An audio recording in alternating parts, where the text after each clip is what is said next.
Et si un simple refus bouleversait l'équilibre mondial? Imaginez un instant. Une fuite massive révèle que l'OTAN a discrètement réservé plus de 32 milliards de dollars pour sécuriser des couloirs stratégiques en Afrique de l'Ouest. Le Burkina Faso figure noir sur blanc parmi les zones potentielles d'extraction. Uranium, pétrole, terres rares, or, tout ce dont l'Europe a désespérément besoin pour alimenter ses drones, ses centrales, ses chars, son économie, et plus encore, ses ambitions géopolitiques. Mais à quel prix pour ceux qui détiennent ces trésors? À quel sacrifice pour les populations locales, qui voient chaque année leurs terres s'amenuiser et leurs rivières se tarir, pendant que d'autres continents prospèrent? L'offre de l'OTAN est limpide, presque brutale dans sa simplicité. Une aide militaire massive, équipement dernier cri, formation d'élite, financement d'opérations spéciales, tout cela en échange de droits exclusifs sur l'exploitation des mines burkinabais. Derrière les chiffres, une main tendue qui, déjà, étrangle la souveraineté nationale. Ibrahim Traoré, président du Burkina Faso, découvre les clauses cachées du contrat. Pour garantir la paix d'un autre continent, il faudrait céder le sous-sol national, accepter que chaque once d'uranium serve à alimenter des réacteurs étrangers, que chaque baril de pétrole finance la modernisation de chars européens. Sa réponse fuse, sans détour ni hésitation. Notre sol n'est pas du collatéral. En une nuit, le Burkina Faso fait basculer la partie. Là où tant d'autres auraient plié sous la pression, le pays choisit la dignité. Ce non déclenche un séisme silencieux. L'équilibre des puissances vacille, les marchés tremblent, et des millions d'Africains voient soudain qu'on peut refuser l'inacceptable. Les enjeux sont immenses. Perdre, c'est abandonner l'indépendance et la voix d'un peuple. Gagner, c'est ouvrir un chemin inédit vers l'audace, la maîtrise de son destin et, peut-être, le début d'une ère nouvelle. Ce n'est pas qu'un contrat rejeté, c'est une ligne de front invisible. D'un côté, la soumission à l'ordre mondial établi, de l'autre, la volonté de redevenir maître de ses ressources. Ici, dire non pèse plus lourd que n'importe quel missile, car il s'agit de l'avenir de générations entières. Mais comment ce moment décisif a-t-il été rendu possible? Quels calculs, quels risques, quel courage ont mené à cette rupture historique, capable de bouleverser une architecture internationale vieille de plusieurs siècles? Pour comprendre cette décision radicale, il faut revenir des mois en arrière, aux prémices de l'ultimatum. Tout a commencé bien avant l'arrivée du contrat sur le bureau présidentiel, dans une suite d'événements qui rappellent les heures les plus sombres de la domination coloniale. Depuis des générations, l'Afrique est rabaissée au rang de simple réservoir de matières premières. D'interminables convois traversent ces plaines, chargés de minerais, de pétrole, d'or, d'uranium, acheminés vers des ports lointains. Le contrôle de ces trésors échappe presque toujours à ceux qui les voient partir. Déjà, au XIXe siècle, sous la colonisation, des rails étaient forgés à partir de ces mêmes minerais qui, aujourd'hui, alimentent drones de combat et batteries étrangères. Les empires d'hier s'appuyaient sur leur puissance militaire et administrative pour imposer des prélèvements. Ceux d'aujourd'hui préfèrent les traités, les institutions, les cabinets d'avocats et les clauses opaques. À chaque ère, on invente de nouveaux habillages juridiques pour justifier l'extraction. Après les indépendances, les grandes puissances ont imposé des accords miniers rédigés à leur avantage, souvent négociés dans la précipitation par des gouvernements sous pression, sans consultation populaire. Aujourd'hui, la Commission européenne propose des partenariats stratégiques pour garantir son accès aux matériaux cruciaux. Les mots sont séduisants: développement, transfert de compétences, coopération. Mais derrière la façade, certaines clauses permettent d'indexer les prix sur les crises européennes, réduisant brutalement les revenus africains dès que l'Europe vacille. En 2008, par exemple, la crise financière mondiale a entraîné une chute du prix du cuivre, affectant directement les recettes de la Zambie, alors que le pays n'était en rien responsable de la tourmente internationale. Le pire, c'est que les litiges ne se règlent presque jamais sur le continent africain. En cas de conflit, la décision tombe à Bruxelles ou Paris, loin des réalités locales. Cette distance, soigneusement entretenue par les rédacteurs des contrats, maintient l'Afrique en état de faiblesse permanente, incapable de défendre ses droits sur ses propres ressources. C'est ainsi que, dans les années 90, le Niger s'est retrouvé dépossédé d'une partie de ses redevances sur l'uranium, au terme d'un arbitrage tenu à Paris, sans que les représentants nigériens puissent faire valoir l'impact environnemental sur leur village. Le prétexte sécuritaire vient souvent renforcer cette mainmise. L'aide militaire occidentale, habillée en mission humanitaire ou en opération antiterroriste, s'accompagne d'exigences officieuses, ouverture des frontières aux prospecteurs, implantation de bases logistiques, accès prioritaire aux gisements. L'Afrique paie ainsi 2 fois, par le prix du sang, puis par la fuite de ses richesses. En 2013, l'intervention française au Mali s'est accompagnée de contrats miniers accélérés, parfois signés dans le chaos. Ignorer ce système, c'est condamner le continent à voir se répéter le cycle de la pauvreté malgré l'abondance. Chaque contrat signé sans transparence, sans consentement régional, alimente l'impuissance et la dépendance. Au Mozambique, l'extraction du gaz a enrichi quelques élites, mais la majorité a vu son environnement dégradé sans bénéficier des retombées promises. Mais en octobre 2025, au Burkina Faso, un événement inattendu bouleverse la routine. On s'attendait à une signature de plus, mais la porte s'est refermée au nez de l'OTAN. Ce refus a ébranlé tout l'équilibre du continent, rappelant le choc provoqué en 2003 par le refus de l'Afrique du Sud de participer à l'intervention en Irak, mais à une toute autre échelle. Pour la première fois depuis longtemps, un pays africain ose dire non, brisant le cycle. Cette décision va déclencher une réaction en chaîne impossible à prévoir, car elle va à contre-courant de décennies de soumission.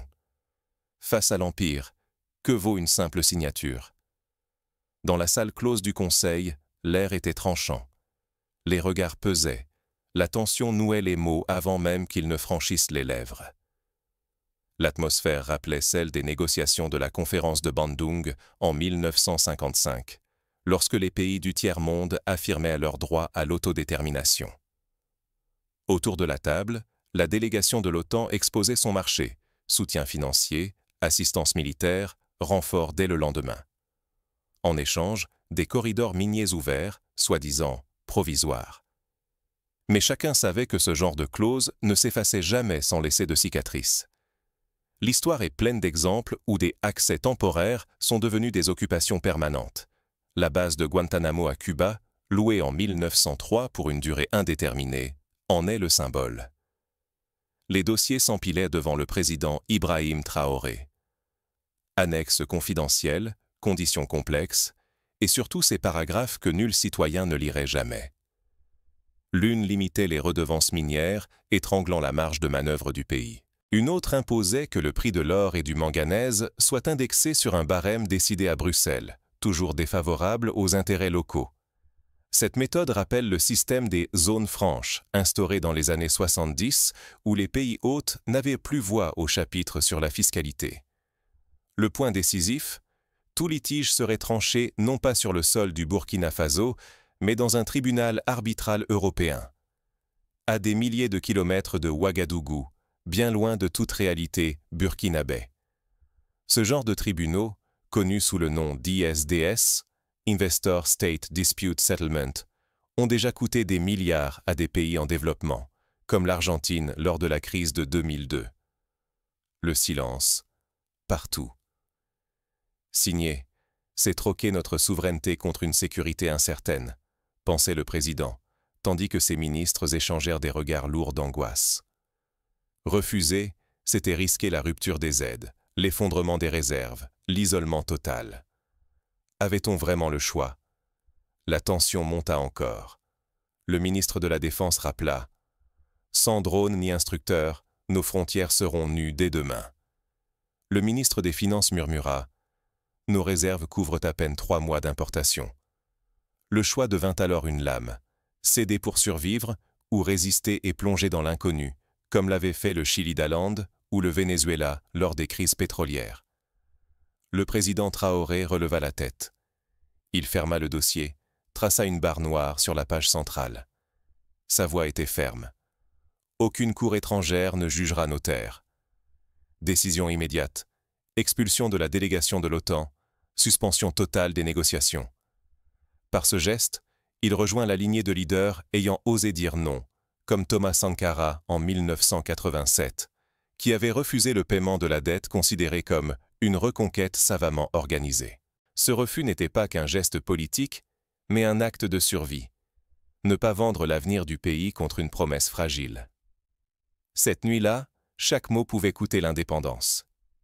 Le Burkina Faso fit un pari risqué, celui de la dignité contre la dépendance. Un faux pas, et tout serait perdu. Résister, c'était affronter la solitude, la précarité et la colère du monde. Mais pour la première fois, la souveraineté ne se marchandait plus. Au petit matin, la nouvelle de la rupture s'ébruita, précipitant l'élite politique dans la stupeur. Mais dehors, la population n'avait pas encore mesuré la portée de ce refus. Dans les quartiers populaires de Ouagadougou, certains craignaient des représailles, d'autres saluaient l'audace de leur président. Les commerçants spéculaient sur la hausse des prix, tandis que les chauffeurs de taxi discutaient de l'avenir de leurs enfants. Quand un petit pays fait vaciller les marchés et les récits du monde, une tension sourde s'installe. Les analystes financiers se rappellent la panique de 2008, quand la Chine avait temporairement suspendu ses exportations de terres rares, provoquant une flambée mondiale des prix et un réajustement brutal des chaînes d'approvisionnement. À l'aube qui suit le refus catégorique de Ouagadougou, une onde médiatique secoue l'Afrique et l'Europe. Sur le continent, les chaînes saluent la détermination de Traoré, érigée en symbole d'une souveraineté arrachée de haute lutte. Les radios communautaires multiplient les débats, invitant historiens, économistes et militants à décrypter la portée du geste. À l'ouest, la presse s'aligne. On parle de gestes téméraires, d'isolement suicidaire. Les éditorialistes avertissent, évoquant la menace d'un embargo et la perspective d'un Burkina Faso coupé de toute aide. Certains comparent la situation à celle de l'Iran après la révolution de 1979, d'autres rappellent la crise de Suez en 1956, quand la nationalisation du canal avait entraîné une intervention militaire. Très vite, les réseaux sociaux africains s'enflamment. Des hashtags de soutien émergent, mais se heurtent à une vague de désinformation. Les experts occidentaux accusent Traoré de jouer un jeu dangereux, de compromettre l'avenir de sa jeunesse, ou de servir d'agent à des intérêts russes cachés. On retrouve ici les mêmes accusations proférées contre Patrice Lumumba au Congo dans les années 60. Les débats s'enveniment sur les plateaux télé. Certains défendent le droit de dire non, d'autres agitent la menace de sanctions, de suspension des aides étrangères, de retrait des investisseurs. L'incertitude s'étend. La tension devient palpable jusque dans les salles de marché. Les investisseurs étrangers retirent leurs capitaux, craignant une contagion à d'autres pays de la région.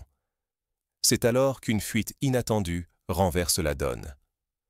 Un document confidentiel, issu des négociations, surgit sur le Darknet.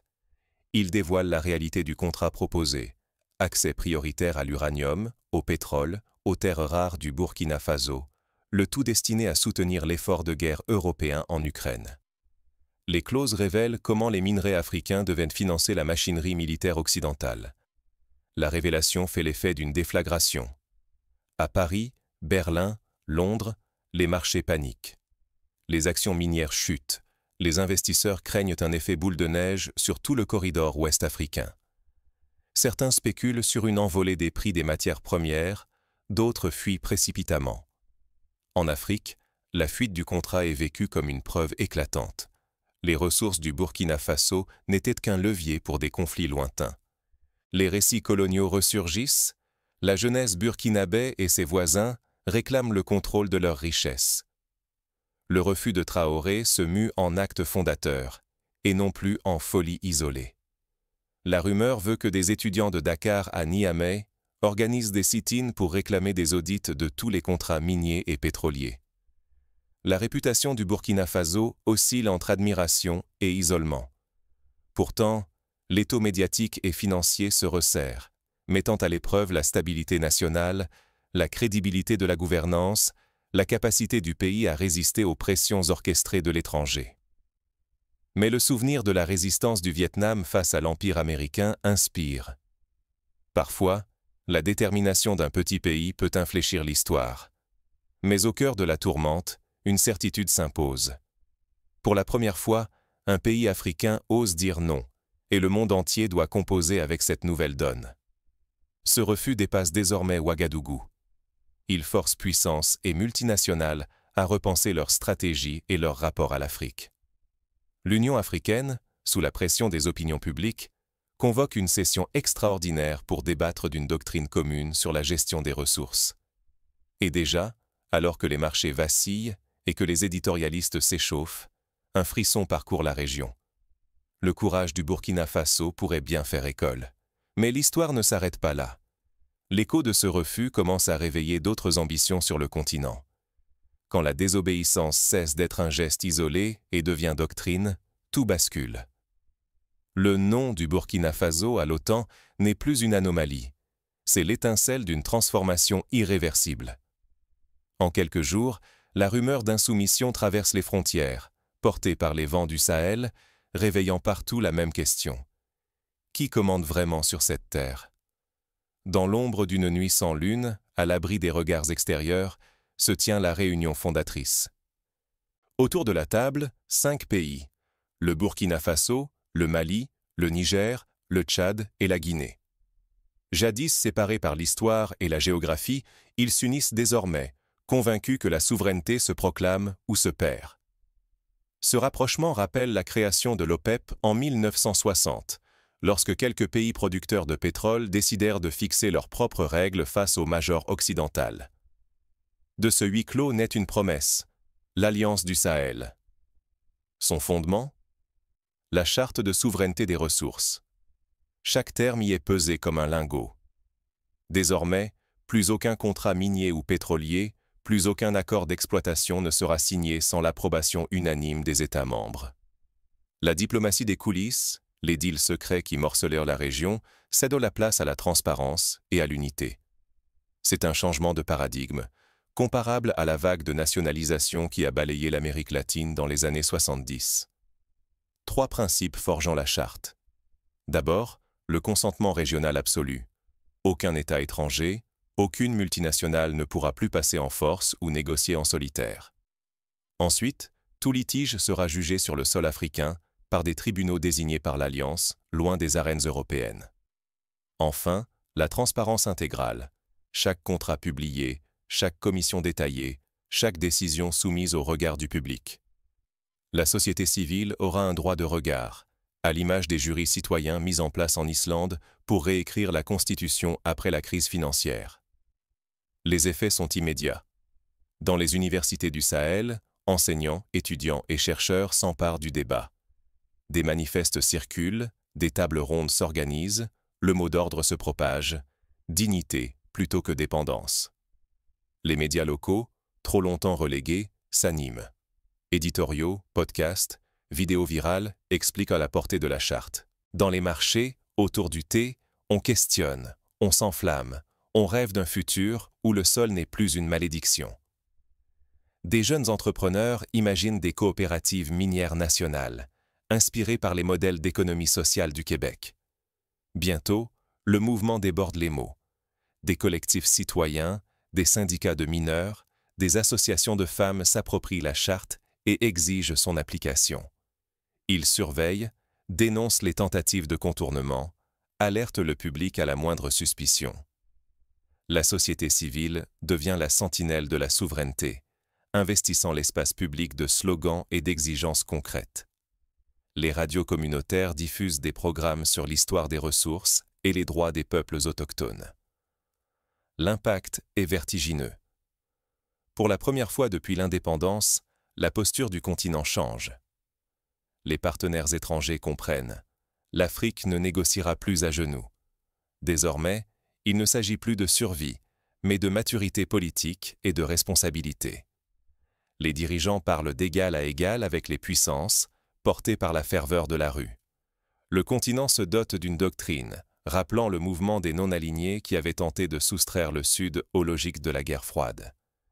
Mais la charte est un pari risqué.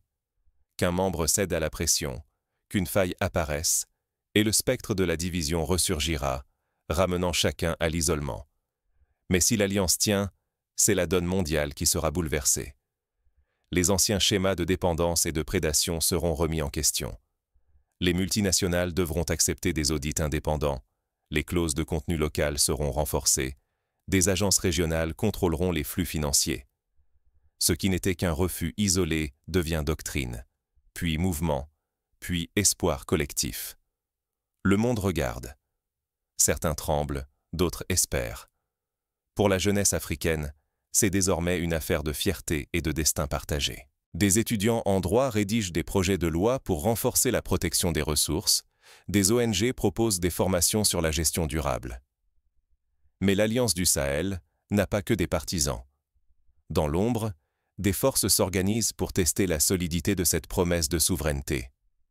Des campagnes de désinformation sont lancées, des cyberattaques visent les institutions naissantes. Mais la société civile veille, renforcée par l'expérience du passé. Ce ne fut pas une simple révolte, c'est le passage à l'âge adulte d'un peuple. Un moment où la résignation cède la place à la revendication, où le fatalisme se transforme en stratégie. Octobre 2025, au Burkina Faso. L'opposition n'est plus celle des puissants contre les faibles, ni une lutte ordinaire pour les ressources. C'est la création d'un nouvel accord, où chaque nation revendique le droit de décider de son sol, de ses richesses et des règles qui en découlent. Ibrahim Traoré n'a pas seulement refusé un contrat. Il a brisé l'engrenage dans lequel l'aide se fait piège, où la dépendance se camoufle en partenariat, où les choix se prennent loin de ceux qui vivent la terre. En quelques heures, une poignée de femmes et d'hommes ont proclamé que la souveraineté n'est pas négociable, même sous la pression ou l'urgence d'une crise étrangère. Ce refus n'est pas qu'un geste d'orgueil. C'est un avertissement. Désormais, les règles se fixent ici. Plus de clauses opaques, plus de prix imposés ailleurs, plus de corridors secrets ouverts au nom d'intérêts venus d'au-delà des frontières. Les richesses du Burkina Faso, comme celles de tant d'autres, portent le poids de générations entières. Les gérer devient un acte de clarté, un pacte de volonté, non d'abandon. Ce choix est concret. Il force chaque citoyen, au Burkina Faso comme ailleurs, à se demander: qui décide de ce qui nous appartient vraiment? Allons-nous rester spectateurs d'accords passés dans l'ombre, ou exigerons-nous la transparence sur chaque signature, chaque extraction, chaque décision? L'enjeu, c'est la dignité contre la facilité, la volonté de sacrifier la gratification immédiate pour bâtir selon ses propres lois. Ce que Traoré et son équipe ont initié n'est peut-être qu'un début, mais cela peut devenir un précédent. Une décision prise à Ouagadougou résonne dans les villages d'Afrique, les hémicycles d'Europe, jusque dans la conscience des citoyens du monde. À chaque époque, il a fallu des pionniers pour ouvrir la voie. Gandhi, Mandela, Sankara, ou plus récemment Jacinda Ardern en Nouvelle-Zélande, qui a osé imposer des lois radicales sur les ressources naturelles. L'histoire ne s'arrête pas ici. Ce sursaut au Burkina Faso peut inspirer d'autres peuples à demander des comptes, à exiger que jamais plus l'aide ne serve d'alibi au pillage, que jamais plus la richesse d'un peuple ne devienne la monnaie d'un autre. Les leçons du passé sont là pour éclairer l'avenir. La nationalisation du pétrole mexicain en 1938, ou la résistance des peuples autochtones d'Amazonie contre la déforestation, ont prouvé que la volonté collective peut triompher des intérêts privés. À chacun de choisir, rester spectateur ou participer au changement. L'âge adulte des nations commence quand leurs peuples réclament de vérité et consentement. Ce moment, c'est aujourd'hui. La question demeure, suspendue, exigeante. Qui demain aura le courage de dire